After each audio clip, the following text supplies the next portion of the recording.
Sirotons le houblon, le podcast qui fait glou-glou dans tes oreilles. Salut à tous, c'est Alex du podcast Sirotons le houblon. On se retrouve aujourd'hui pour un nouvel épisode et aujourd'hui je suis à la brasserie Aérofab en compagnie de Charles et de Tang. Salut Alex. De Charles, oui, j'ai failli me tromper. Et Tang, donc Tang sous le pseudonyme Tang connu de tous. C'est ça. De tout le monde brassicole déjà. Ouais, des designs de l'enfer. ça résume bien la chose.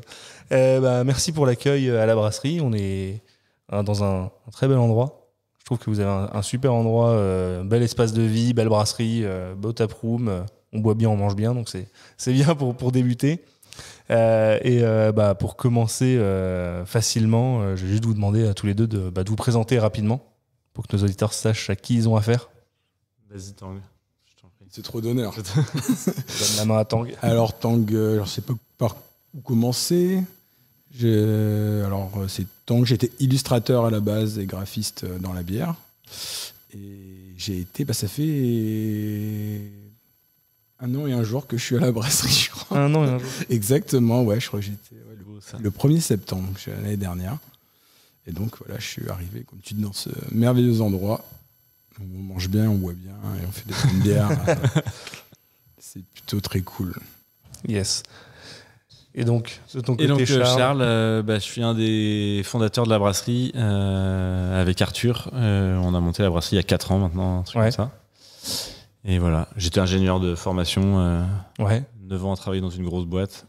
Tous les deux, avec Arthur, avant, vous étiez dans d'autres domaines et ouais, c'est ça. Vous connaissiez on déjà a fait d'avant, nos études ensemble il y a un peu plus de 10 ans et puis on s'est retrouvés sur Nantes il y a 5 ans et puis du coup le projet de la brasserie est venu à peu près dans ces eaux-là. Ok, ouais, c'est ce que j'avais noté. Moi, j'ai noté une brasserie qui a été fondée en 2018, donc ouais, c'est ça, il y a 4 ans. Donc là, aujourd'hui, on est dans les locaux de la brasserie à Sautron, province de Nantes. Avant ça, vous avez brassé en gypsy. Ouais, on a fait combien de temps 1 an de gypsy, quasiment toute l'année 2018. Ouais. Bonne. Donc, est-ce que tu peux m'en dire un peu plus sur... je m'adresse à toi parce que je pense que Tang n'ayant que 1 an et 1 jour d'ancienneté sera peut-être moins apte à me répondre sur la genèse de la brasserie. Moi, j'ai suivi les gars toujours de ce qu'ils faisaient, donc voilà. Je connais l'histoire maintenant. Ouais, sur la genèse de la brasserie, la naissance, comment vous avez décidé de vous lancer à brasser dans un premier temps en gypsy, puis au point de créer ce lieu Ouais, carrément. Bon, on a le même parcours que pas mal de brasseurs, je pense, aujourd'hui. On était du coup potes tous les deux, amateurs de bière, avec le mouvement un peu de brasseurs amateurs qui se lançait. On s'est mis à brasser notre bière à la maison pour le plaisir. Et puis, au bout d'un peu plus d'1 an, on s'est dit, mais c'est vraiment cool. Enfin, on passait notre vie à brasser, on brassait tous les week-ends, le soir en semaine. Ça commençait à prendre de plus en plus de place et donc à un moment on s'est dit mais tiens c'est cool, est-ce qu'on ferait pas ça de notre vie, marre de nos boulots d'avant, donc on a mis les bouchées doubles, on a rencontré Nicolas de la brasserie de la Hulotte là, qui fait des ateliers de brassage là, avec qui on est un peu associés aujourd'hui et du coup on a commencé à brasser en amateur mais chez lui, donc là on allait vraiment à fond et puis ensuite on a fait ok allez c'est ça qu'on a envie de faire et donc on est parti, on a quitté nos boulots pour vraiment être plus dedans et donc le temps de monter le projet parce que c'était assez long, notamment la recherche de financement, on a un peu galéré. Du coup on s'est lancé en faisant du gypsy quoi. C'était plus une contrainte au début que finalement qu'un choix. Mais c'était une super chose parce qu'en fait on a carrément affiné notre projet en faisant ça. On a rencontré plein de monde, on a eu le temps de... Vous avez eu le temps de pas mal circuler dans plein de brasseries pour le gypsy. Je me suis un peu plongé, on va dire, dans les historiques des pages Facebook et Instagram de la brasserie. J'ai vu que vous aviez brassé dans pas mal d'endroits différents, Parisis, Mélusine, à l'IFBM, chez Nautil, La Muette. Ouais. Ça a envoyé pas mal. Ouais, carrément. On a fait la brasserie de la Velue, je crois aussi. Je sais plus comment ça s'appelle, celle de Michael au Mans. Enfin, on a fait des plus petits trucs, plus ou moins gros. Je connaissais pas ça. Et une petite dizaine de brasseries. Donc ouais, c'était hyper intéressant avec des tailles de brasseries complètement différentes, du matériel qui avait rien à voir. Enfin, entre des grosses brasseries, là, tu parlais de Mélusine, Parisis, la Muette, l'IFBM, là, c'était des gros trucs. Après, il y avait Nautil qui avait un plus petit matos. À l'époque, la brasserie de la Velue aussi justement, et donc on était assez contents de voir à la fois des grosses brasseries automatisées, on se disait bon ça on n'aura jamais ça, Et puis du plus petit matériel où on pouvait mettre la main à la pâte. C'était plus ces petites brasseries finalement qu'on appréciait. Parce que, ça vous permettait de commencer à prendre la main sur ce que vous alliez faire après sur un outil assez similaire. Exactement, et de se former et puis nous d'affiner les trucs, de discuter avec les brasseurs et de voir, vu qu'on est tous les deux un peu ingénieurs geeks sur les bords, on a voulu monter toute la brasserie nous-mêmes et donc ça nous a permis vraiment d'affiner dans les choix techniques, d'anticiper les travaux, de faire les choses. Ça a été une étape aussi d'apprentissage justement, aussi bien sur la technique de brassage que sur la construction d'une brasserie, ce qu'il faut bien penser en amont avant de s'installer entre les murs de... Carrément.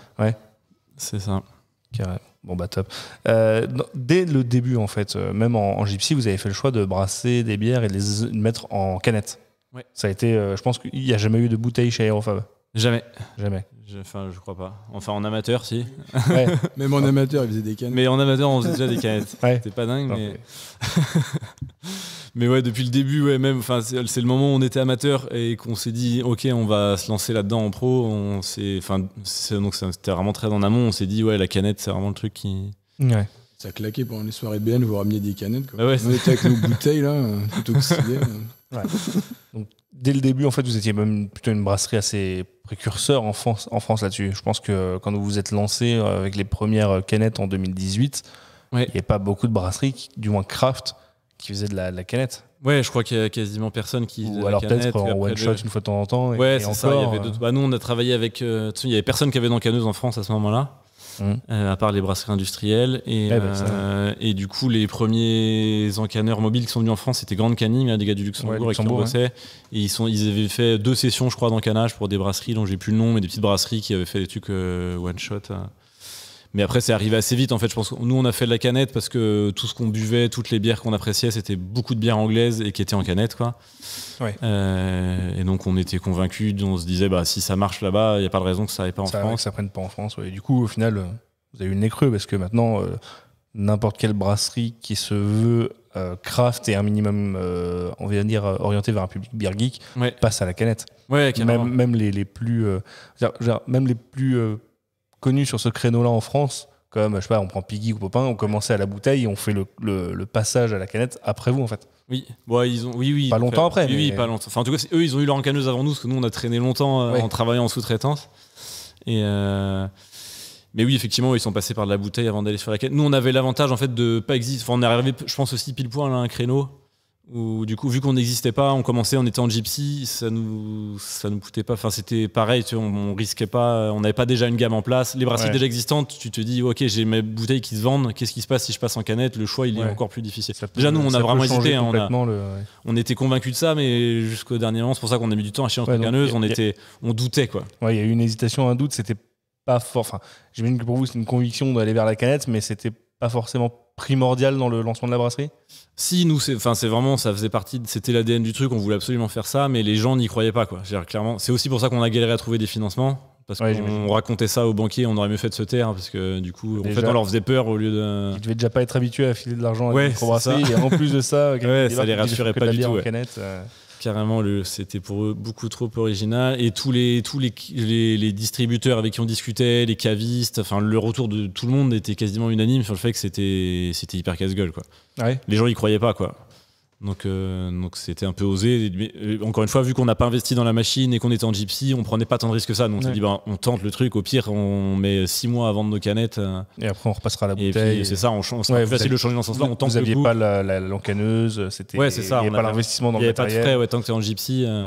Et donc en fait on a tenté le truc et puis ça l'a fait, donc c'est parti comme ça petit à petit, quoi. Et maintenant ça en devient même un peu débile, tu vois, on parlait justement de tous les cavistes au début étaient réfractaires et maintenant j'entends de plus en plus de si c'est pas en canette, on n'en veut pas, quoi. Du coup on est arrivé dans un autre c'est vrai que notre absurdité, quoi. Pour certains styles de bière maintenant en tout cas d'un point de vue distributeur c'est beaucoup plus dur de vendre à des cavistes des bières type IPA et IPA si elles sont pas en canette. C'est dingue, effectivement ça conserve mieux en canette, il y a plein d'avantages machin, mais bon, il y a moyen de faire des très bonnes IPA en bouteille aussi. Si c'est bien fait, je pense que ça bouge plus en bouteille. T'évoquais le fait que la canette ait des avantages face à la bouteille. Pour toi, c'est quoi les avantages qui t'ont convaincu pour lancer la canette chez Aérofab dès le début? Nous, c'était l'argument de conservation, quoi, sur les bières houblonnées. Dès le début, il y avait l'objectif d'aller se lancer sur ce style de bière. Ouais, c'est ça. En fait, c'était lié au style de bière, mais les deux sont liés. Encore une fois, on appréciait vraiment pas mal de bières de brasseries anglaises qui étaient en canette, et c'était des bières, enfin des brasseries qui faisaient principalement des grosses IPA, des NIPA, la Cloudwater et ainsi de suite, j'imagine. Carrément. Et donc la canette était liée pour plein de choses à ce style de bière. Et le confort de travail quand même de la canette. Je trouve ça quand même. C'est un truc de. Mais ça, on le savait pas à l'époque. Mais je le vois maintenant là-dessus, et clairement, c'est un gros confort face à la bouteille. Hein. C'est moins lourd, ça fait moins de bruit. Niveau stockage, transport, ça a plein d'avantages. En production. Il y a des complexités au début qui sont liées au conditionnement canette, qui est un peu plus technique peut-être, ou en tout cas il y a moins d'expérience, c'est moins standard que la bouteille, donc sur les machines, il y a un petit peu faut se faire la main au début. Mais après, effectivement, il y a tellement d'avantages. T'as pas de verre cassé, rien que le bruit d'une ligne de conditionnement en bouteille. Et le poids d'un carton de 24 bouteilles, 24 canettes, c'est pas le même. Hein. Clairement, oui. Niveau logistique, tu mets plus de cartons sur une palette, tu mets plus de volume sur une seule palette. Il y a plein d'avantages. Dès le début, en fait, tu me disais vous étiez très bière houblonnée. Et en fait, même de tout ce que vous avez sorti, on a de l'IPA, de l'American Pale Ale, de la NEIPA, de la double NEIPA, j'en passe, et même des Sour Berliner Weiss, que des styles très geeks. Oui. Alors, je comprends bien que c'est lié à ce que toi tu buvais, ce que tu aimais, ce que vous aimiez avec Arthur. Est-ce que ça n'a pas été un petit peu compliqué au lancement quand on débarque à la fois avec des styles qui sont et geek et en canette? Alors, quand je parle au lancement, c'est de manière générale. Toi, tu me parlais du financement, mais aussi d'aller trouver son public. Pas tant que ça, je pense, et peut-être même pas assez avec le recul. En fait, on s'est lancé et on a, comment dire, ça nous a fermé des portes. D'être en canette, c'est sûr, et puis d'avoir des styles un peu geek, mais ça nous en a ouvert tellement d'autres. Parce qu'on est arrivé vraiment au moment du décollage. Enfin, c'était pas le décollage de la craft, ça faisait déjà quelques années que c'était parti, mais c'était vraiment le moment, je pense, où la croissance était le plus fort, quoi. Il y a 4 ans, 3-4 ans. Faut voir ça aussi.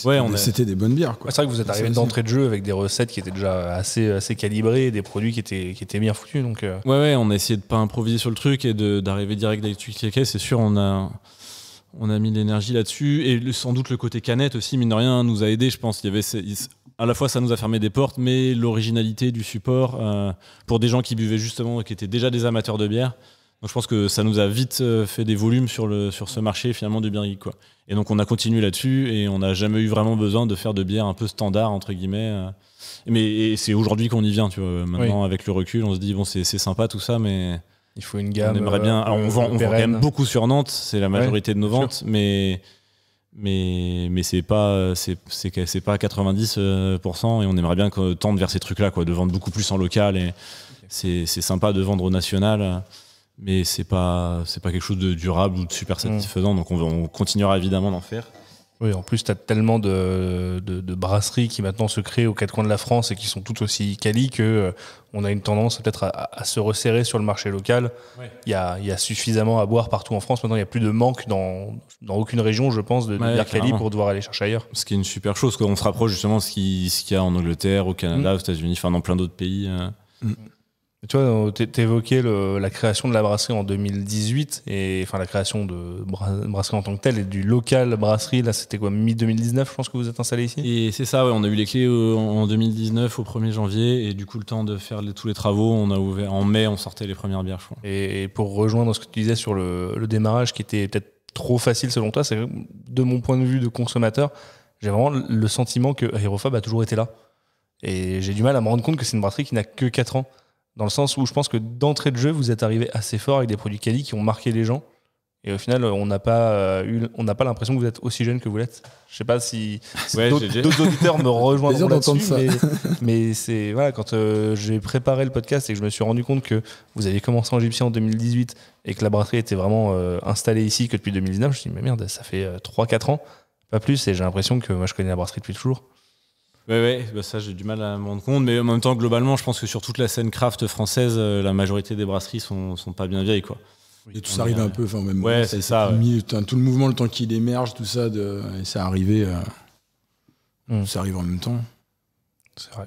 C'est à peu près ça, quoi. Je pense ces années-là, Popin, Piggy, la débauche était là avant quand même. Mais l'émergence de la scène très très geek, on va dire, peut-être en France, est arrivée à peu près en même temps. Ouais. Dès le début, là, à l'installation ici, donc à Sautron, dans votre local mi-2019, vous avez, en plus de la brasserie, voulu, d'entrée de jeu, installer la taproom, avoir un lieu de vie et de consommation sur place. C'était vraiment un besoin d'entrée de jeu d'avoir ce lieu de vie, de pas le repousser, on va dire, dans un second temps, comme peuvent le faire beaucoup de brasseries, par peut-être question de financement ou je ne sais quoi. Bah, en fait, c'était pas du tout le projet au début. Enfin, on a longtemps hésité entre monter un brewpub et faire une brasserie. Et puis, en fait, on s'est arrêté sur la brasserie parce qu'on s'est rendu compte qu'un brewpub, c'était avant tout un bar et pas une brasserie, et que du coup, on se sentait pas du tout l'âme de gérant de bar, mais plutôt l'âme de brasseur. Le côté production nous attirait à fond.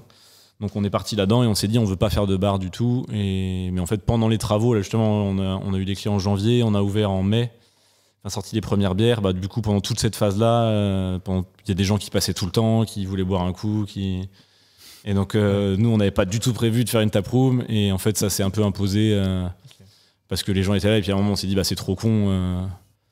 On produit de la bière, si on peut pas en vendre sur place, c'est un peu débile. Et donc on a un peu improvisé une taproom, mais tu vois, on est en perpétuel, on a refait des travaux là encore. Enfin, j'ai l'impression qu'on fait des travaux dans la taproom depuis le début. Jamais.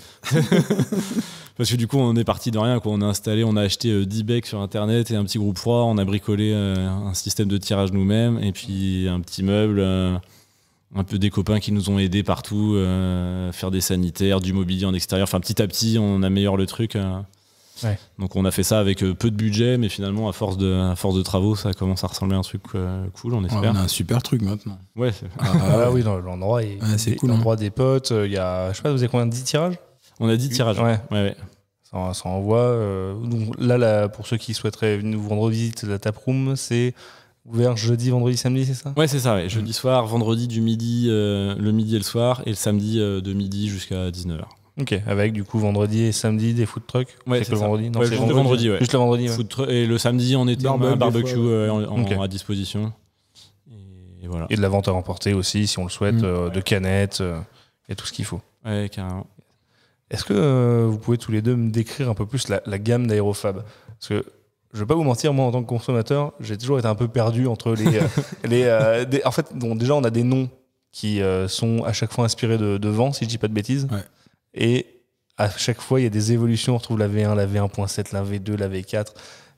Comment c'est construit ? Est-ce que maintenant, il y a une gamme permanente ? Comment fonctionnent les éphémères ? Ouais, on a un peu improvisé là-dessus. Éclairez-moi un peu là-dessus. Il y a une gamme permanente maintenant. Il y a une gamme en 33, tu vas retrouver toujours les mêmes recettes. Et après, sur les éphémères, c'est des évolutions, c'est des changements de houblon. Enfin, ça, on a fait évoluer un peu là. Ouais, donc en gros, il y a quelques bases. Donc il y a une base de Neipa, par exemple, une base d'IPA, une DDH IPA, une base de Sour, de Berliner Weiss, ainsi de suite. Et à chaque fois, il y a des évolutions, nouveaux houblons, nouveaux fruits. Ouais. Okay. En fait, au début, on voulait pas faire du tout de gamme. Ouais. Et pendant, je pense, 1 an et demi, on n'a pas fait de gamme du tout. À chaque fois, on faisait des nouvelles bières.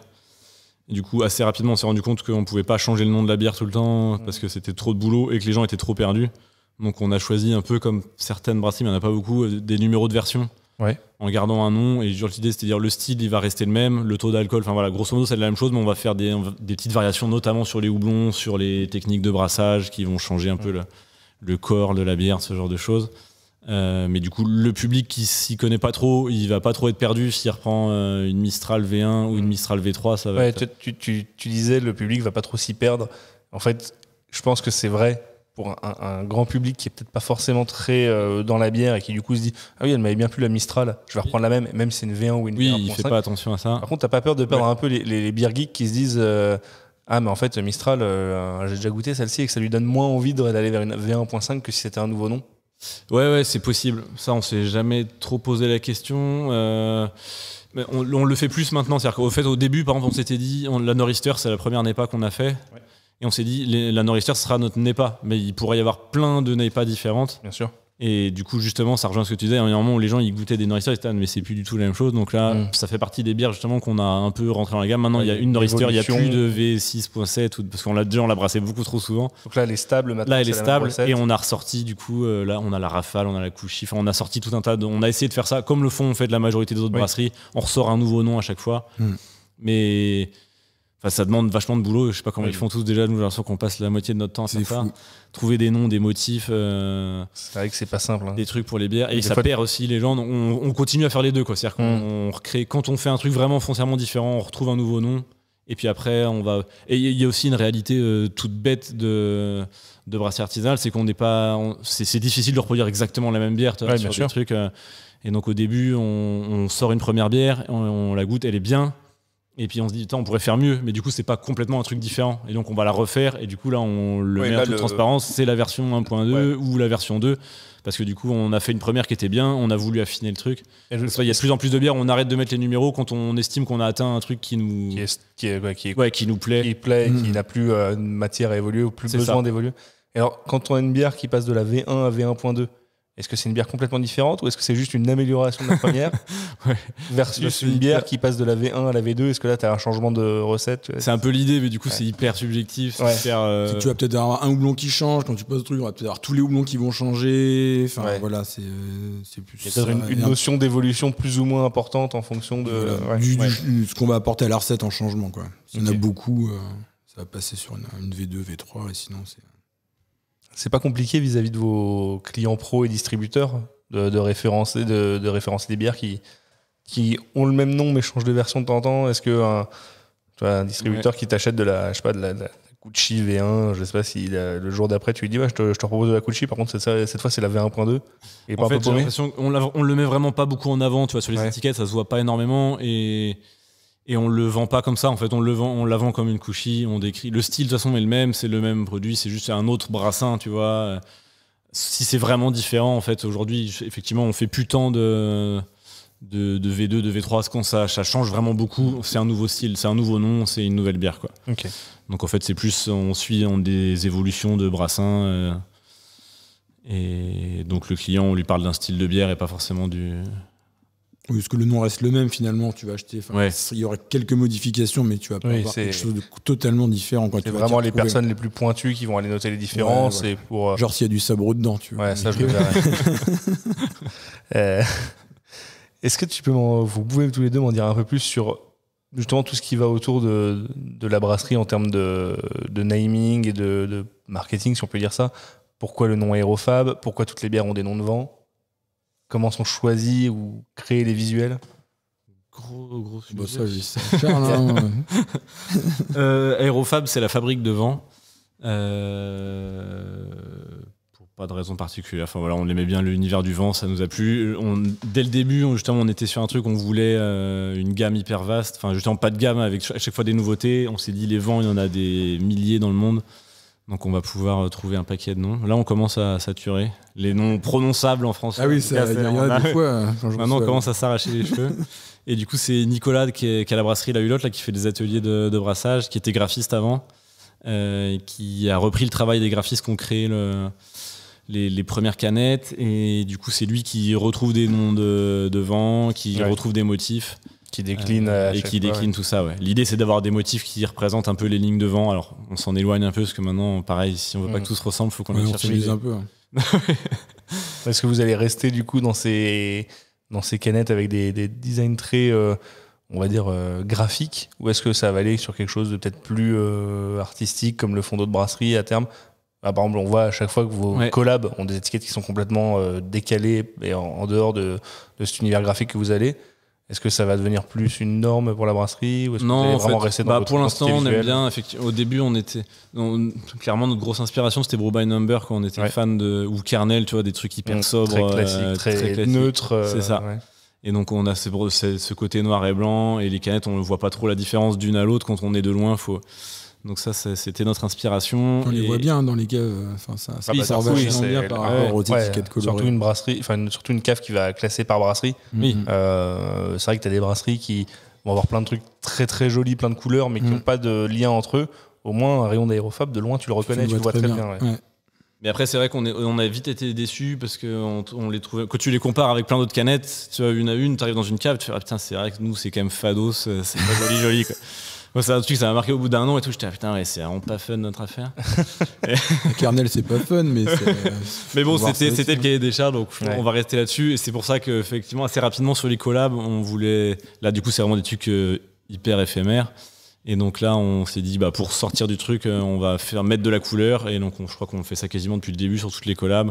Ou du coup, même nous, on sort des trucs en interne, des séries vraiment très spéciales pour un événement, pour un truc où là, on va mettre de la couleur. Okay. Mais l'idée, c'est de garder ce distinguo pour justement mettre en avant les collabs ou les brassins vraiment qui sortent du lot. Et le reste, je vais dire de la gamme, même si c'est pas une gamme et que c'est des bières éphémères, mais qui sont plus dans les standards de ce qu'on fait d'habitude. Là, on garde cette charte graphique, quoi. La Santana vaut le coup d'œil. Hein. Je regarderai ça. Ouais. Au dos de vos étiquettes, il y a aussi un cartouche qui est assez didactique dans lequel on va retrouver plein d'informations, les maltes détaillés, les houblons détaillés quand ça a besoin de l'être, IBU, EBC avec des petites jauges. Ça, c'était quelque chose aussi pour vous d'important, d'apporter ces informations aux clients, aux consommateurs qui sachent un petit peu plus ce qu'ils boivent ou qui comprennent ce qu'ils boivent en tout cas. Ouais, c'est comme pas mal de brasseries aujourd'hui, hein, je pense. On vient ça se voit de plus en plus, mais je pense que vous étiez aussi assez innovateur sur ce principe-là. Popin pas forcément les premiers. Popin carrément marqué ses houblons devant. Oui, Piggy aussi. Mais il n'y a pas ce côté, tu vois, l'IBU, le BC, tout le monde pas forcément en avant, les petites jauges, la température de service. Je me semble que vous mettez la température. On met pas la température de service, non. On est marqué garder au frais, je pense. Peut-être garder au frais. Ouais. Mais ouais, il y a quand même pas mal d'infos qui sont pas forcément, on va dire, accessibles au public lambda, qui est peut-être plus orienté vers un public initié ou justement pour initier un public lambda. Ouais, c'est clairement les deux. Ouais. Nous, l'idée, c'était que on savait bien. On commençait à faire ça en brasseur amateur déjà. C'était en brasseur amateur, tu mets tout le temps tes recettes, tu partages, tu échanges sur les trucs. L'idée, c'était de garder ça, quoi, de dire. Au début, on s'était imaginé ce que font certains. Ils ont bien du courage de partager toutes les recettes sur Internet. Mais du coup, s'il y a des gens qui veulent des recettes, ils nous envoient un mail, on les partage avec plaisir. Mais du coup, juste, on n'a pas le temps de balancer toutes les recettes sur Internet. Mais dans le fond, c'était l'idée, en tout cas, d'être transparent sur ce qu'on met dans la bière pour les brasseurs amateurs ou les bières geeks. Et puis, effectivement, pour les gens qui s'y connaissent moins en bière, de se poser la question, en fait. C'est juste de dire, OK, une bière, en fait, c'est pas juste une bière. Ouais. Et c'est pas juste de la bière, entre guillemets. Et du coup, il y a tout un savoir-faire des ingrédients différents. Il va vraiment... que les gens se posent la question, quoi. De Molène faisait ça, avec leurs étiquettes avec tout, oui, tous leurs ingrédients, houblons et tout, les vrais plateaux. Et nous, on le voit beaucoup justement à la taproom où tu disais, on est à Sautron, effectivement, c'est une ville en périphérie de Nantes où clairement il n'y a pas. La moyenne d'âge est assez âgée, disons-le comme ça. Et il n'y a pas les gens venaient au début à taproom plus par curiosité, ils buvaient déjà pas beaucoup de bière et le peu qu'ils buvaient de la bière, buvaient que de la bière industrielle. Et donc c'était hyper intéressant, justement, les gens nous posaient des questions, qu'est-ce que c'est que les EBC, les IBU, les houblons, ça pose la question, quoi. Tu mets rien sur ton étiquette, les gens te posent pas de questions, et donc c'est vrai, ça incite les gens à se questionner et à s'intéresser au produit. Qu'est-ce qu'on boit, comment ça se passe. Salut, je fais une petite pause dans ce podcast pour te dire que si tu aimes ce que je fais, tu peux toujours aller noter l'épisode et le podcast sur Apple Podcast ou toute application de podcast. 5 étoiles et un petit commentaire, ça fait toujours plaisir. Et si vraiment t'aimes beaucoup et que tu veux nous soutenir, on est sur Patreon, patreon.com/siroton le houblon. Tu peux faire des dons avec plusieurs paliers et pour certains paliers des contreparties, mug, t-shirt, sweat, voilà. Merci pour l'écoute et à bientôt. Je vais changer complètement de sujet, on va parler un peu plus technique, surtout matériel. À chaque fois que j'ai eu l'occasion d'évoquer Aérofab avec des brasseurs ou des gens un peu du milieu, on me disait souvent, tu vas voir, Aérofab, c'est un peu les geeks de la salle à brasser. On m'a toujours dit qu'il y avait un peu des installations un peu do it yourself, ce genre de choses. Est-ce que tu peux m'en dire un peu plus sur comment est équipée la brasserie ? Je pense que du coup, ça rejoint un petit peu ce que tu disais tout à l'heure avec votre passif d'ingénieur et peut-être un peu technicien du coup. Alors comment est créé en plus là, je suis arrivé, Tang il m'a dit tu vois la brasserie tu peux revenir 2 semaines plus tard, elle aura pas forcément la même tête, elle évolue tout le temps. Tu pars 3 semaines en vacances pour une autre formation après utiliser le matériel. Donc là, non mais c'est super, il va t'expliquer, tu vas voir. Tu vas m'en parler un peu et quand le podcast sortira ça sera déjà obsolète. C'est sûr. Il y a quelqu'un qui bricole en bas là. On a fait pas mal évoluer la brasserie. Effectivement, on est un peu feignant et on aime bien bricoler, donc on a essayé d'automatiser un peu tout ce qu'on pouvait sur la brasserie petit à petit pour se rendre la tâche plus facile. Donc, tout ça sans investir dans une brasserie, une salle à brasser automatique qui coûte une fortune. En gros, c'est là qu'est le challenge, je pense. C'est vrai que la dernière fois qu'on en parlait à quelqu'un, c'était tout juste en projet, on ne savait pas si ça allait marcher. Maintenant, on peut le dire, on a une salle à brasser qui vaut peut-être 70 000 €, tout confondu, et qui est totalement automatique. On arrive le matin à 8h, il y a déjà le premier brassin qui est fait, qui est en ébullition, il n'y a plus qu'à dédrécher. Et puis le soir, on appuie sur un bouton et la brasserie elle se lave toute seule. C'est beau. Donc c'est pas mal. On est content. Et tout ça, à la force de vos bras, du coup, c'est que des petites... des ajouts que vous avez fait au fur et à mesure, des améliorations. Des trucs dans la tête de Charles. Hein. Puis on va faire ça. Ah, bah, d'accord. Ouais, on a fait plein de petites choses. On avait automatisé notre CIP, on a automatisé des bullages sur les fermenteurs, plein de petits trucs. Oui, déjà, automatisé, ça, c'était déjà le premier truc. Et là, la brasserie, c'était quand même un gros truc. Ça nous a occupé toute l'année dernière. On a mis 1 an quasiment à aboutir le projet. Entre le moment où on s'est dit, tiens, est-ce qu'on ferait pas un truc on se lancerait là-dedans. Et puis ça a démarré en décembre l'année dernière. Là. Donc ça fait, ça fait 6 mois que ça marche et que ça marche pas trop mal. Super. J'ai appris avec les vannes manuellement. Oui, c'est vrai que t'es arrivé, c'était encore manuel. Fait les derniers brassins en manuel. J'ai fait les derniers brassins en manuel. Et je suis heureux avec l'automatisation. Tu m'étonnes. Toi, tu fais quoi du coup au sein de la brasserie? Je fais rien, moi j'appuie sur un bouton. Quand t'es là et t'appuies sur un bouton. Ouais, voilà. Devenu un pouce-bouton. Non, on brasse, mais du coup, c'est plus. Là, c'est moins physique, moins physique, t'as moins de choses à surveiller. Enfin, il y a beaucoup de choses où tu peux laisser faire la brasserie et faire autre chose à côté. Faut toujours surveiller, hein, tu peux pas laisser, elle fait pas tout toute seule. Hein, mais, j'imagine. Mais c'est un sacré confort quand même. Ouais, et puis c'est l'idée sur nos bières. On s'en est bien rendu compte avec Arthur en brassant pendant les 2 premières années là où du coup quand on était que tous les deux, on faisait tout, c'est hyper prenant. Et brasser en fait au bout d'un moment, c'est pas très rigolo. En soi, l'action de brasser, de sortir un mou de bière. Il y a beaucoup de taf, c'est pas très fun. Et surtout sur nos bières, tu vois, où on travaille vraiment sur la partie bloc froid.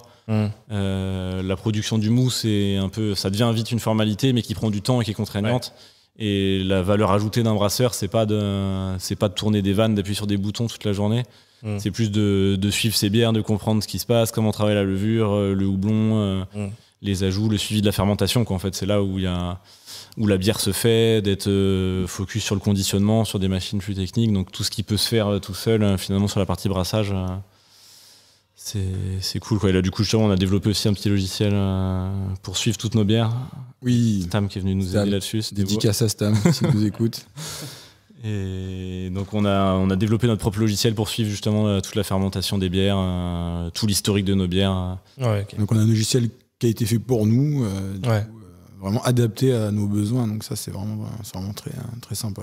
Il ne doit pas y avoir beaucoup de brasseries en France qui sont à peu près à ce niveau-là de technique avec un matériel qui n'a pas coûté forcément une fortune. Moi, je ne dis pas que ça coûte rien, parce que ça reste quand même un matériel avec un investissement, mais voilà, on n'est pas sur une salle à brasser full automatique comme peuvent l'avoir des gros acteurs du marché.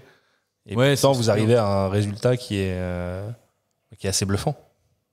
Merci. Mais non, c'est bluffant, je te le dis aussi. Je pense qu'il y en a pas mal quand même, tu vois, des gens qui, alors peut-être sur des plus petites brasseries, le nombre de gens qui bricolent, il faut être bricoleur quand tu montes un peu ta brasserie. Enfin, soit faut avoir beaucoup d'argent, soit faut forcément être un peu bricoleur, quelle que soit l'échelle de ta brasserie, parce que t'es obligé de t'adapter. Enfin, je sais pas comment tu fais si t'es pas bricoleur, et j'ai rarement rencontré des brasseurs qui sont pas un peu débrouillards et qui arrivent à. C'est le niveau vraiment supérieur du brassam qui doit un peu bricoler dans sa cuisine. Mais ouais, mais il y a des brassams qui font des trucs de fou. Hein. T'as des brassams qui sont des petites brasseries, des petites picots entièrement automatisées. C'est la folie, hein, clairement. Non, je pense qu'on n'est pas les seuls à faire ça. En termes de matériel, du coup, là, vous avez quoi, un bon paquet de fermenteurs, dans une douzaine, non ? Et on a on a une douzaine de fermenteurs, on a 12 fermenteurs de 30 hectos, on a des petits fermenteurs de 15 qu'on a déplacés, depuis 1 an on est sur un projet barrique. Ouais. Donc on va recycler les fermenteurs de 15 sur ce projet-là. Ouais. Et en salle à brasser, vous êtes sur du 20 hectos ? Et sur du 15. On a des fermenteurs de 30 et on fait des doubles brassins. Okay. Ce qui aussi nous a poussé à automatiser, parce qu'en fait on brassait 2 fois par jour, dans la journée, du coup les journées sont... Quand c'est pas automatisé, c'est un peu long. Quand 2 brassins, c'est fatigué à la fin de la journée. Ça vous permet de produire à peu près combien de volume à l'année, en tout cas actuellement, et est-ce qu'il y a un objectif particulier avec la brasserie on devrait faire 3000 cette année. On avait prévu un peu moins, mais je pense qu'on va faire 3000 et c'est bien. Et on pensait que ce serait le max, mais en fait on a quand même fait pas mal de frais. L'équipe a grossi, il faut qu'on fasse plus l'année prochaine pour pouvoir... pour rester dans les frais. Ouais, pour rester dans les frais, Okay. Et puis on n'a pas augmenté nos tarifs cette année, mais tout augmente par nos tarifs. Donc si on veut pas tirer la langue l'année prochaine, il va falloir qu'on augmente encore un peu les volumes. Quoi. Mais on va rester, on veut plus rajouter de fermenteur. En gros, on pourrait faire 4000 en tirant un peu sur l'équipement. Là, avec le matériel tel qu'il est maintenant, sans rien rajouter de fermenteur, passer à 4000, c'est jouable. Ouais, ça serait jouable. Ouais. Et du coup, notamment grâce à l'automatisation, j'imagine que ça doit être pas mal. Ça aide, Tu parlais du programme de barrique. Pour le moment, je crois qu'il n'y a rien qui en est sorti. En tout cas, non, rien du tout. J'ai eu l'occasion de voir ça tout à l'heure. Il y a quand même un petit chai assez sympathique. Là, on a quelques barriques. Il y a combien de barriques remplies là, actuellement? Je crois qu'il y en a quasiment 80, un truc comme ça. Non c'est possible. On en a rajouté entre temps. Alors. C'est ça. Et j'ai vu qu'il y avait un foudre aussi. 60 hectos, c'est ça? Et qui est vide pour l'instant. Qui est vide, oui, pour le moment. Mais qui va servir. C'est pas ce qu'on va mettre dedans. Ça veut dire que Aérofab va enfin se mettre à faire de la bouteille? Et là on fera de la bouteille effectivement. Et ça fait partie des choses qui nous bloquent aujourd'hui. Il y a des trucs qu'on pourrait déjà presque assembler, mais en fait on n'a pas d'embouteilleuse. Et puis justement, vu qu'on a pas mal de projets entre l'automatisation de la brasserie, la taproom où on fait des travaux tout le temps, du coup on a un peu délaissé les barriques, on leur laisse le temps de vivre. Mais il y a un moment où il faut qu'on avance et donc il va nous falloir un peu de matériel. Et on a fait ça dans un bâtiment à côté, donc tout est séparé. Donc on a dû racheter une cuve d'eau chaude, un peu de. Faut qu'on développe un peu cette partie prod là-bas pour pouvoir conditionner. Ça prend du temps aussi, quoi. C'est encore autre chose. Est-ce que sur ces bières barriquées, vous allez créer, comme beaucoup de brasseries l'ont fait récemment, une deuxième identité? Est-ce qu'on aura du Aérofab sauvage ou... Non, je pense pas. Clairement, Aéro sauvage. Non. Clairement, le truc, c'est juste, de mon point de vue, c'est juste une histoire de Not Untapped et c'est pour. Donc, clairement, on n'est pas des gros fans d'Untapped à la brasserie. Ouais. Même si on a la chance d'être bien classé sur Untapped, c'est cool. Ça fait. Moi, je l'ai désinstallé depuis bien longtemps. Je l'ai réinstallé. J'en faisais des maladies. Maintenant, j'aime bien suivre notre travail, donc forcément. Et non, on fait plus partie des gens où on se dit que si on pouvait ne pas apparaître sur Untapped, tu vois, ou si les restos pouvaient se désinscrire de TripAdvisor, tout ça. Moi, je soutiens bien ce genre de choses. Donc non, on fera pas d'Aérofab sauvage, mais on fera quand même des bières sauvages. C'est intéressant que tu du coup parles d'Untapped et du fait que toi ça t'intéresse plus et que tu ne le regardes plus. C'est pas compliqué un peu le rapport au brassage quand on a des bières un peu orientées pour des bières geeks? C'est pas compliqué de se détacher justement d'Untapped qui a une importance assez cruciale pour le public visé?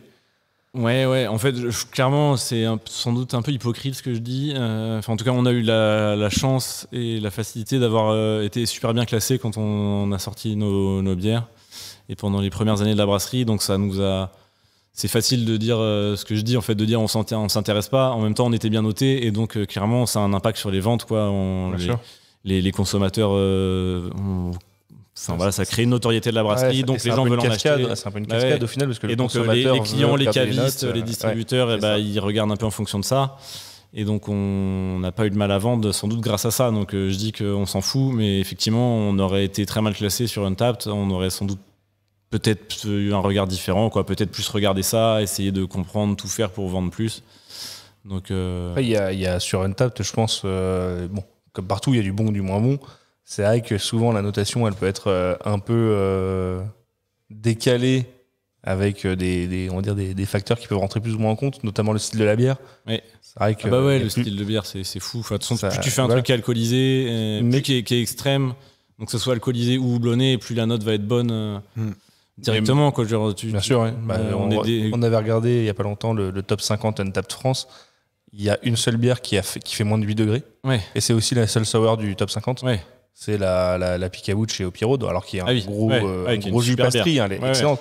On en revient pour moi aux 3 facteurs qui font que ta bière elle est dans le top 50 Untapped, peut-être 3 ou 4 facteurs, mais tu vas avoir le style, le degré d'alcool, la brasserie. Ouais. Et je pense que même si on se le cache un peu, la teneur en sucre résiduel, elle doit jouer pas mal aussi. Ouais, forcément.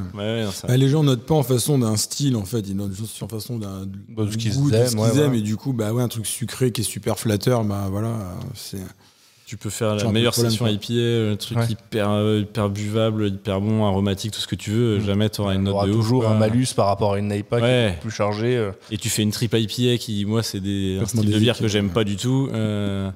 Et bah même si c'est raté, parce que c'est à mon sens souvent le cas, enfin genre c'est pas un truc que j'apprécie boire, mais je pense plein de gens l'ont, enfin c'est quand même un peu extrême. Et bah du coup, même si c'est raté, tu vas avoir une note à peu près correcte, quoi. Là, tu vois, là je regarde un peu Untappd. Bah, là où je trouve que par exemple vous faites très très fort sur Untappd, c'est Nor'easter, qui est votre bière la plus notée avec plus de 1500 notes et qui a une moyenne qui est supérieure à 4. Alors ça reste une NEIPA, ça facilite peut-être la tâche, mais c'est assez rare une bière qui a qui en fait n'est plus une éphémère tellement elle est revenue et maintenant elle est dans votre permanent en plus, si je ne dis pas de bêtises, qui arrive régulièrement, qui arrive à garder une notoriété aussi élevée, c'est assez impressionnant. Elle est très emblématique de la brasserie. Oui, quand aussi, vous êtes arriver avec ça, enfin nous c'était les premières NEIPA à Nantes. Enfin je sais que moi j'étais hyper hypé là-dessus. Enfin j'achetais ça, voilà quoi. C'était la bière, la NEIPA de Nantes quoi en fait. Bah, pour moi oui c'est pareil. Hein, tu me parles d'Aérofab, c'est le premier nom de bière qui me revient en tête. Ouais voilà. C'est peut-être parce que c'est un des plus faciles à retenir aussi, je sais pas, mais c'est une de nos premières bières aussi. On a dû sortir la Blizzard, la Mistral, et je pense que derrière il y a peut-être le Roshi là, une 8 tail, et puis derrière c'est la Nor'easter. Ouais. Non, puis l'autre côté, moi, qui me frustre, et c'est plus pour les autres, enfin, genre, clairement, il y a plein de moments où quand je regardais les notes, tu vois des notes qui sont bonnes, alors qu'objectivement, tu sais que le truc que tu as sorti est pas fou. Et tu vois, c'est là qu'on a commencé à se rendre compte, ok, il y a une notoriété de la brasserie et tout, qui est cool, hein, je crache pas dessus, mais du coup, tu vois d'autres bières de collègues brasseurs qui sont hyper bonnes. Enfin, moi, je trouve, et puis tu regardes le truc, tu as des commentaires affreux. Et du coup, là, tu te dis, bon, bah, fais chier, quoi. C'est pas. Le truc est clairement pas objectif. Les dés sont pipés pour plein de raisons. Donc, il faudra remettre au goût du jour les dégustations à l'aveugle pour remettre les gens un peu sur les rails, des fois. Ah, bah ouais, clairement, ouais. Mais c'est vrai que pour l'avoir expérimenté 2 ou 3 fois, la dégustation à l'aveugle, ça donne des résultats qui sont très très surprenants. Ouais. Bah oui, c'est sûr. Ouais. On est vraiment influencé par tellement de choses que. Ah, bah ouais. Je passe un peu aussi du coq à l'âne, mais je reviens à l'histoire première d'Aérofab, donc qui a commencé professionnellement en Gypsy, mais avant ça, vous étiez Brassam. Je pense que c'est quelque chose qui vous a marqué parce que vous êtes toujours très impliqué, on va dire, dans le milieu Brassam, Gypsy. Vous donnez leur chance à des brasseurs qui veulent brasser chez vous, peut-être en Gypsy si vous avez la place, ou il y a aussi des séries de bières Brassam que vous avez sorties. Ouais, carrément, les deux. Enfin, c'est un truc, ça faisait partie de l'ADN du projet. On s'était dit, on veut faire ça à fond. On a mis du temps sur le Gypsy parce qu'en fait, on s'est un peu fait avoir par notre propre truc. On avait que 6 fermenteurs au début et les bières partaient à fond et on n'avait pas du tout la disponibilité de proposer un fermenteur en Gypsy. Parce que clairement, financièrement, c'est beaucoup moins intéressant et on courait quand même un peu après les sous au début sur le lancement d'un projet. Donc on remplissait, on vendait nos bières. Donc on a mis les premiers brassins de Gypsy, on les a fait que l'année dernière, quoi. Okay. Et du coup, on a dû en faire 3-4. Et puis on avait pas mal de propositions où il y a un peu une frontière quand même entre le Gypsy et le brassage à façon. Et donc on voulait vraiment qu'il y ait un feeling avec les gens avec qui on fait ça, que ça soit dans un... Voilà, le but c'était pas de produire de la bière pour des gens qui s'intéressent. Enfin, fallait qu'en tout cas les gens, on faisait pas une bière pour quelqu'un, fallait que ce soit des gens qui arrivent avec une recette, qu'on discute avec eux, qu'on sente qu'il y avait un truc cool. Et après, effectivement, il y avait ce truc de brasseur amateur qu'on a mis du temps à lancer, et puis le Covid est arrivé là-dedans qui nous a foutu un peu dedans. Donc là, on a lancé les 2 premiers brassins et on voudrait en faire quasiment tous les trimestres. Le premier était sorti, je pense, l'année dernière au niveau du premier nom sous pression, un petit peu avant. C'est ça. La Calanque. Ouais, c'est ça. Ouais. C'est la Calanque, quoi. C'était. Il y avait une sour avec de la lavande, non? Gin. Ouais. Du gin, c'était de la lavande infusée dans du gin, hein, il me semble. Ouais, cassis, gin, lavande, J'en ai un super souvenir, ouais, c'était cool. La couleur était incroyable. Ouais, la couleur, le goût, tout était top. Hein. C'était assez fou, ça. Bah, c'est les gars qui ont un projet de brasserie en cours, là, ils étaient là. Je les ai croisés. Je sais pas, ils en sont qui montent une brasserie sur Nantes, quoi, et qui font vraiment pas mal de sour avec des trucs hyper cool. Ils nous avaient fait goûter, je sais plus, quasiment une dizaine de bières, et ce truc-là, on avait trouvé ça terrible. Ça se passe comment, du coup, à ce niveau-là, pour les séries Brassam, pour vous? Comment vous allez trouver les brasseurs amateurs qui vont rentrer dans le programme, grosso modo? Comment on choisit la bière qui va On n'a jamais hyper communiqué là-dessus, donc en fait, au début, on s'était dit... On peut faire un appel. Ouais, mais là, du coup, tous les Brassam qui nous entendent, si vous avez des bouteilles à nous envoyer, n'hésitez pas. On fait clairement ça sous la forme de coup de cœur. On hésitait à communiquer à fond sur les réseaux sociaux, mais déjà on avait peur de recevoir 10 000 trucs et de pas avoir le temps de goûter, de faire des retours corrects, donc on s'est dit il vaut mieux se taire que de... Par contre, pas de bière, pas de brette, autre chose comme ça. C'est cool, mais on va peut-être pas en faire. Et du coup... Et puis surtout, on n'avait pas envie d'imposer un règlement. Enfin voilà, c'est pas un concours, on a envie de faire ça un peu au coup de cœur en fonction des rencontres, du style, de la bière, du machin. Et donc on a fait une autre bière du coup avec des brasseurs amateurs du coin là, qui viennent souvent à la brasserie, qui sont à fond sur principalement les bières houblonnées. Ouais. Et donc l'idée en tout cas c'est que les brasseurs ils viennent avec leurs recettes et ils font tout ce qu'ils veulent quoi. Juste c'est eux. Nous on regarde un petit peu ensemble pour leur réadapter pour l'outil de. Ouais c'est ça. Nous on leur donne des conseils pour leur dire voilà si vous faites ça on ferait ça. Ouais. Mais vraiment c'est eux qui ont le dernier mot sur toutes les décisions. Et après dans l'opérationnel techniquement ça se passe comment? Ils prennent la main, vous êtes quand même. Ouais, on est quand même là parce que la brasserie est un peu compliquée. Alors même si maintenant il suffit d'appuyer sur un bouton, c'est. Faut appuyer sur le bon bouton, Charles, quand même, attention. Donc non, mais en général ils sont là quand même, c'est l'esprit à fond justement là. C'est eux, c'est qui viennent brasser leur bière, qui soit le jour du brassin, le jour du conditionnement, qui suivent le truc. En plus, tu parles du brassin, ça se passe beaucoup sur le bloc froid, comme tu disais derrière. Donc en plus, tu parles après, tac, tiens, on pourrait faire ça. Enfin, t'en parles plus le jour du brassin. Mais les derniers avec Julien, on avait changé même au cours du brassin. Donc l'échange, il se fait jusqu'au bout. Bah, ça, c'est un beau projet en tout cas. Pour moi, j'ai kiffé kiffé la journée les gars, là, franchement, c'était trop bien, quoi. Bah, nous, en fait, c'est un truc qu'on aurait adoré quand on était Gypsy. Parce qu'en fait, on voulait surtout se lancer, faire des bières. On voulait pas tant. En fait, quand t'es Gypsy, tu gagnes pas beaucoup d'argent entre ce que ça te coûte le brassin à façon, le fait de le ramener, de le stocker, de le transporter, de le vendre. À moins de faire vraiment des très gros volumes en Gypsy. Je pense que les Piggy, je sais plus combien ils faisaient, mais je pense qu'ils devaient commencer à réussir à sortir un peu de sous, mais pas non plus de quoi faire vivre un projet. Il faut vraiment être énorme. Nous, je crois qu'on avait fait quasiment 400 hectos la première année. Et le résultat, peut-être non, moi je dis des bêtises. On a peut-être fait 250 hectos ou 300 hectos. Et à la fin de l'année, il restait zéro, quoi. Enfin, ça nous a permis d'acheter quelques tireuses, de payer les graphistes, de payer des frais. Mais nous, on se payait pas, et puis ça n'a rien financé, quoi. Fallait pas compter là-dessus. Donc, on en a été assez vite conscients. Est-ce que d'un côté, ça peut aussi peut-être servir à crédibiliser le projet, justement pour les financements? Bah le côté Gypsy, pour le moment ça nous rapporte rien parce qu'on peut pas rentrer au frais avec cette méthode là. Par contre vous voyez les canettes qu'on produit on les vend. Ah bah ouais carrément. C'est pour ça qu'on a fait cette phase en Gypsy quoi. Parce qu'on était parti, de toute façon on s'est dit il faut y aller, on a que ça à faire donc on est parti. Et puis ça a rassuré quand la banque qui nous a financé, c'était déjà 6 mois après le début du Gypsy, ils voyaient qu'on vendait déjà, ça partait, enfin c'était pas juste du papier, des photos et quelques idées quoi. Puis asseoir son image sur Nantes. Enfin, du coup, les canettes étaient là, nous on les voyait, on dit il faut faire un projet, ils annonçaient l'ouverture, tu avais déjà un engouement. Mais c'est pour ça que nous, on aurait juste rêvé finalement d'avoir une brasserie, parce qu'au bout d'un moment, on n'avait plus assez de sous. Vu que le Gypsy mettait du temps à générer des sous, même pour s'auto-financer, on voulait continuer à brasser, mais on n'avait plus de sous pour financer ça. Et donc, on voulait juste. On aurait rêvé qu'une brasserie nous dise venez faire un brassin, on met votre nom dedans, on communique sur votre projet. Mais du coup, en fait, les brasseries, ça les intéresse pas. Ce que je peux comprendre complètement, mais du coup nous on s'est dit on aurait tellement adoré ça qu'on a envie de proposer ce truc là. C'est pas le but forcément de la série Brassam, l'idée c'est un truc de Brassam, donc c'est des gens juste qui sont brasseurs amateurs qui ont envie c'est de leur laisser l'opportunité il y a des trucs le point de départ c'était de se dire on goûte tellement de trucs en brasseur amateur, c'est moins le cas aujourd'hui, mais il y a 4-5 ans mine de rien sur Nantes il y avait une dynamique hyper forte de brasseurs amateurs. Et on goûtait, il y avait plein de trucs qui étaient pas très bons, mais il y avait les meilleurs trucs qu'on goûtait, carrément, venaient souvent de brasseurs amateurs, bien plus que de brasseries pro qu'on trouvait sur le marché français, quoi. Et donc aujourd'hui, le niveau de brasserie pro français dans le craft, ça a quand même beaucoup augmenté, donc c'est moins vrai, mais il y a quand même une créativité et un talent de brasseurs amateurs qui est hyper fort. Et donc l'idée, c'était de leur donner une petite vitrine, quoi. Ouais, c'est ça, ouais. Juste pour le plaisir. Et puis ceux qui décident de passer le pas et de devenir pro, et si ça peut leur faire un petit coup de main, un petit coup de pouce pour faire parler du projet, faciliter des financements et des trucs comme ça, tant mieux. Alors après, sans parler en plus de brasseurs amateurs ou de Gypsy, il y a aussi tout ce qui est collab avec d'autres brasseries. Et là, j'ai l'impression que c'est quand même une des brasseries peut-être les plus actives là-dessus en France. Vous faites beaucoup de collabs. Pas forcément dans les deux sens aller-retour, mais à chaque fois on voit toujours des petites collabs à droite à gauche, que ce soit avec des acteurs locaux à Nantes ou alors ailleurs. Sur ces dernières semaines, j'ai en tête déjà des collabs avec Iron, La Superbe et certainement plein d'autres. J'ai pas eu le temps de tout voir passer. C'est quelque chose qui vous tient à cœur de rester quand même assez dynamique au sein du milieu brassicole entre brasseurs. Ouais, c'est dans la même dynamique, je pense que, et du coup de pas mal de brasseries quoi. Dans le craft, c'est d'être dans l'échange. Les collabs, c'est un temps d'échange hyper cool, quelle que soit la brasserie, en local, en national, à tous les niveaux. C'est par période, des fois il y en a, des fois il y en a. Là, il y en a eu beaucoup ces derniers temps. Oui. C'est avec les rencontres quoi, en fait. Ça se fait souvent.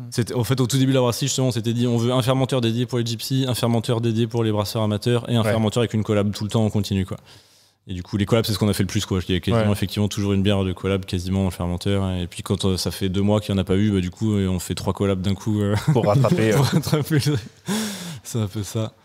Et non, ouais, c'est souvent des super rencontres. On a fait une collab avec une brasserie dont on taira le nom qui s'est pas bien passé. Pas bien passé, c'est mal passé. C'était une collab parce il y a le côté un peu prestige de la collab aussi parfois, tu vois. Et du coup, c'était ça. Nous, on était là, c'est une brasserie internationale, c'est cool. Ok. Et puis en fait, bah, du coup, c'était chiant à mourir parce que c'était juste pour une histoire de marque. Et du coup, ça, on s'est dit, ok, on fera plus, tu vois. Ouais. Comme je parlais de Untap, ça fait partie des trucs, tu vois. On a plus envie de faire ça et on préfère faire des collabs tous les 6 mois avec nos potes de la brasserie du Grand Zig en Vendée, parce que c'est l'occasion de parler bière, de boire un coup et de passer un moment. C'est surtout ça qu'on recherche dans les collabs, mais comme je pense que la majorité des brasseurs. C'est toujours sympa de voir des Vendéens, de toute façon. Oui, on aime les Vendéens.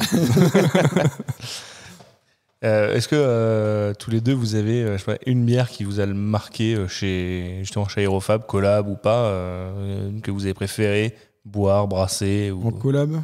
Pas forcément. Dans tout ce qui s'est fait. Ouais. Ah, mais je sais pas, il y en a tellement que j'ai bien aimé. Je te laisse la main. Ouais. J'ai envie de citer une des dernières parce que c'est toujours un peu dans les faciles. La Tourbillon Vista là en ce moment, que je trouve vraiment très très cool. Qui est du coup une single up IPA. Une single up, collab, on peut dire ça comme ça, avec Yakima, avec un nouveau pour leur nouveau nom, le Vista. Qui a un peu des côtés Neo Z et tout, un truc que j'aime bien moi, donc c'était intéressant de voir sortir ça. Ouais, j'ai goûté ça tout à l'heure, c'est vrai que c'est très sympa. Ouais, puis elle est bien réussie. Bon jus de houblon. Et c'est vrai que pour un single up, je trouve que tu as quelque chose de très développé sur l'aromatique. C'est complexe, c'est complexe. Carrément. Ça, puis elle a 3 ans quand même. Bière, ça. Double n'est pas, c'est toujours. Après, je suis coquin, ça. Gros fan des petites bières, des petites sessions IPA, des trucs comme ça. Et du coup, on essaie de faire dessus. Mais je me souviens justement en collab avec le Bubar, là, un brewpub à Nantes. Du coup, la Barber, la session IPA qu'on avait fait avec lui, ça c'était hyper bon. Exact. Depuis, on s'efforce d'essayer de refaire des trucs comme ça. Je sais pas si on y arrive. Mais en tout cas, j'ai l'image de ce truc-là. C'était vraiment cool. Je l'avais bu, en plus, c'était pendant le confinement. Je m'étais fait livrer un carton chez moi. Et il y avait dedans. Donc, j'ai un très très bon souvenir. Un carton carrément, un carton. Il faisait des mix packs, je me rappelle. Tu pouvais acheter un carton de 24 et tu avais, 24 bières différentes. Ok. Est-ce que. J'ai une question pour toi Charles. C'est très technique. Est-ce que Tang brasse mieux ou dessine mieux? Ou ni l'un ni l'autre. Jette une pièce en l'air. Les deux, mon capitaine. Tang, c'est un super brasseur. Du coup, c'était pour nous le meilleur brasseur amateur de Nantes. Quand on a monté la brasserie, c'était le papa, quoi. C'était lui qui faisait des bières à 70 BU. Et des pierres Hopburn. Non, c'est clairement le meilleur brasseur amateur de la région. C'est gentil, tu vas trop loin. Je le pense. Et puis il dessine super bien. Mais du coup, il dessine déjà pour plein d'autres brasseries, alors on peut pas lui. Si, t'as quand même fait une étiquette de. J'en ai fait au début pour vous. Ouais, la tornade, c'est toi qui as fait la tornade. Alors c'est subtil parce que c'est les motifs de vent. On voit pas trop la patte du. Il y a la Lou aussi, je crois. Ah oui. Ouais, la Lou et les premiers t-shirts aussi. Et puis voilà. Il travaille pour tous les brasseurs de France et de Navarre. Ouais, un peu moins maintenant que j'ai plus le temps. T'as moins le temps, Et puis là, la canette des 3 ans, là, c'est moi qui ai fait. Ah oui. Ça, on voit ta patte dessus. Ouais, t'as vu un peu. C'était cool de sortir un truc. Légèrement. Il y en aura d'autres. Ça a plu à tout le monde, donc c'est bien. Tant mieux. Je sais pas si vous avez quelque chose que vous vouliez rajouter. Moi, j'ai fait un peu le tour de ce que j'avais noté. J'ai potentiellement raté des choses. Après, en général, je conclue l'épisode pour dire où est-ce qu'on trouve des bières de chez vous. Mais alors, Aérofab, ça va, je pense que vous êtes relativement distribués. Ça va être. Ça va. Et si jamais il y a une personne qui rentre dans un trou paumé et qui n'a pas de cas avec du Aérofab à proximité, il me semble que vous avez quand même un webshop où vous faites quand même des expéditions une fois de temps. Une fois par mois. Ouais, carrément. Là, Arthur, il vient de passer l'après-midi. Oui. Il a commencé hier. Il a commencé hier. En gros, vous ouvrez les commandes pendant une certaine période et après vous envoyez une fois par mois, c'est ça? C'est ça. On avait commencé avec le confinement comme pas mal de monde et puis en fait c'est un boulot monstrueux d'avoir un webshop. Quand même costaud. Et du coup on s'est dit, on a arrêté parce qu'on n'arrivait pas à suivre et en fait on s'est dit on va pas le faire au quotidien et juste le webshop il est ouvert une fois par mois. On peut passer sa commande quand on veut, mais peut-être pas. C'est que la dernière semaine du mois, je crois. C'est ça, ouais. Et ensuite on expédie au début du mois suivant, quoi. Ok. Donc t'as toutes les nouveautés qui sont dispo directement. Ouais. Bon, c'est cool. Et ben merci les gars. Je sais pas si du coup un mot de la fin quand même. Moi, je passe quand même un petit bonjour à Nico, mon collègue brasseur qui est en vacances. Voilà, il me manque. Bisous Nico. Super. Et ben je vous remercie tous les deux pour le temps que vous m'avez accordé et pour cet épisode. Et pour les auditeurs du podcast, je vous dis à bientôt. Et en attendant le prochain épisode, vous pouvez toujours aller laisser une petite note 5 étoiles sur Apple Podcast, un petit commentaire, ça fait toujours plaisir. Allez, à bientôt pour un prochain épisode. Salut. Merci.